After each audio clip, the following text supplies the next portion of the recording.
The Trail of Egypt. They came down, some through this way, a majority of them down this way.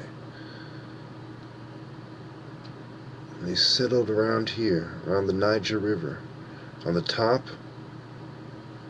some over here, some over here. This is where the ancient Egyptians went, to the Igbo Ukwu Empire. Africa. Up here, you would have the Libyan desert, which they would have avoided and went through a different desert, down through Sudan or down all the way to Ethiopia, and then would have crossed. You see what I mean? That's why you have Ethiopians somewhere over here in East Africa, Northeast Africa.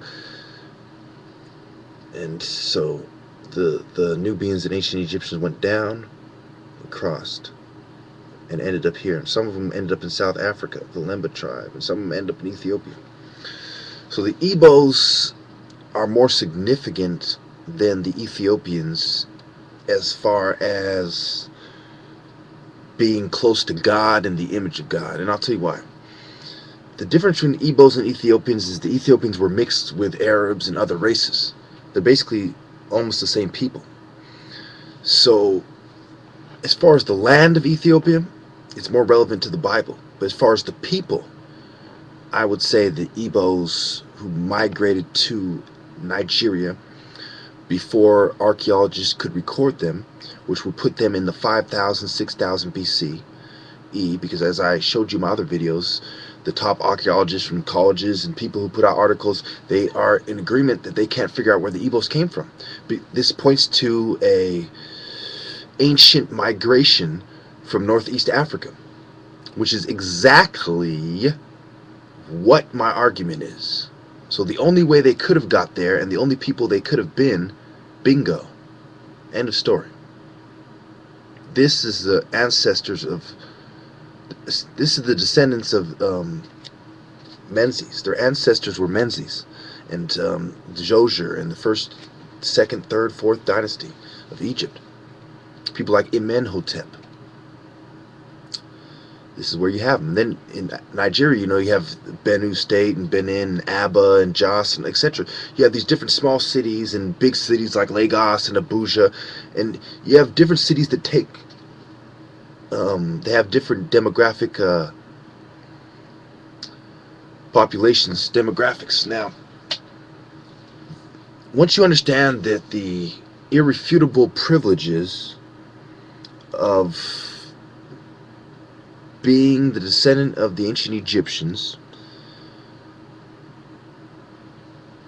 should be given to the descendants of the ancient Egyptians.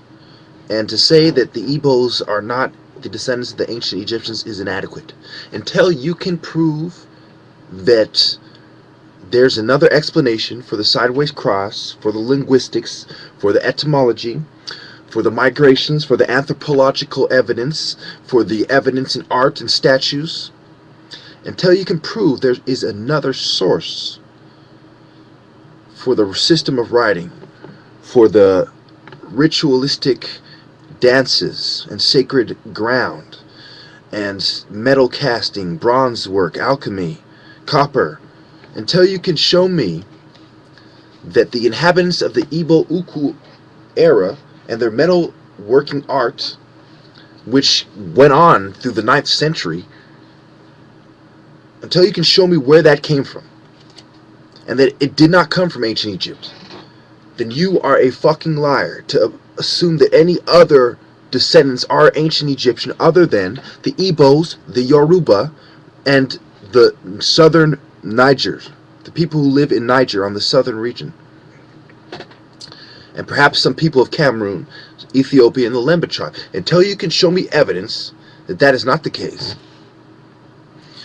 then you have to understand that even simple-minded people understand this. If you go to Africa, this is not news. This is news to the people who have been brainwashed by the white man's technology, the APEP type of thinking. school of thought. Now, look at Alice Apley's article. She talks about a lot of the stuff I was talking about, like the pendants, the crowns, the breastplates, staff ornaments, swords, fly whisk candles, etc., beads, and talk about the slavery. Okay, where did the slaves come from? The white man didn't steal the slaves. There was already a vast empire selling slaves in religious items and trading religious scrolls and documents. This is partly how the white man came across some of the knowledge that he gathered. So you understand that West Africa and Central Africa are the locations of the current descendants of the ancient Egyptians, with, of course, small percentages in places like America, Canada. You know, every country in the world has small percentages of African black people and of people who are related through other bloodlines to the ancient Egyptians other than black, which is very few and far between. I once saw a video where a white man was claiming that he was a descendant of some ancient Egyptians and that there was 53 tribes and one of them was white and the rest were black.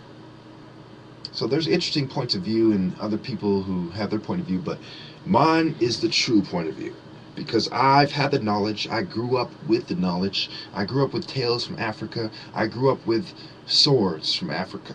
I understand the African culture, the African way, the white man's way, the white man's school system, the African school system, the white man's writing system, the African's writing system. I understand ancient Greek and how it differs from Latin, which most of our languages are derived from, like French, English, Spanish. Okay, understand what's going on here. German. Okay, I understand this. Why do these people have these accents? Why do they have this certain genetic structure which is commonplace for them? It has to do with families and migrations of families and tribes. The Huns, the Aryans, the Visigoths, the Mongols, okay, the Ming family, the Ting, the Hans, the Chans, on and on. And you have great voyages that were undertaken by Asian dynasties where they visited West Africa, and so on and so forth. Understand that Igbo is central to ancient Egypt, in that to allow the Igbos and the South Sudanese who made their own country, New Sudan, to allow the people in Darfur to be slaughtered is like allowing the devil to kill the children of Heru. It's allowing Apep, Set, Tot to kill the children of Heru.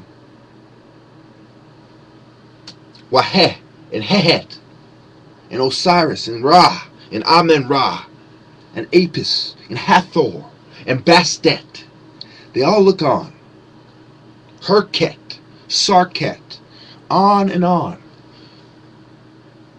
Nuts, Jeb, Shu. Understand what is going on. Who is looking on? There's one creator God. Akhenaten can almost be compared to the devil because he took the temple out of the sacred ground. That's why they hated him so much. That's why the cults betrayed him and Nefertiti. That's why the cults set up Nefertiti. That's why they set up They set up Akhenaten to die. Understand this. That's why Ramses the Great was known as Ramses the Great, inspired by the Spirit of God. So was Menzies. God allowed early African civilizations. It was when the white man and the other people started entering the picture that God said, no, we're not going to let you scum build your tower. No, we're not going to let you Roman filth have your way. No, we're not going to let you Greeks corrupt the ancient Greek and African way. No, no, no. No Persia. No. No Assyria. Bad Babylon. Bad. And when the whites start coming into Egypt, bad Egypt, you turn to dust, you turn to sand.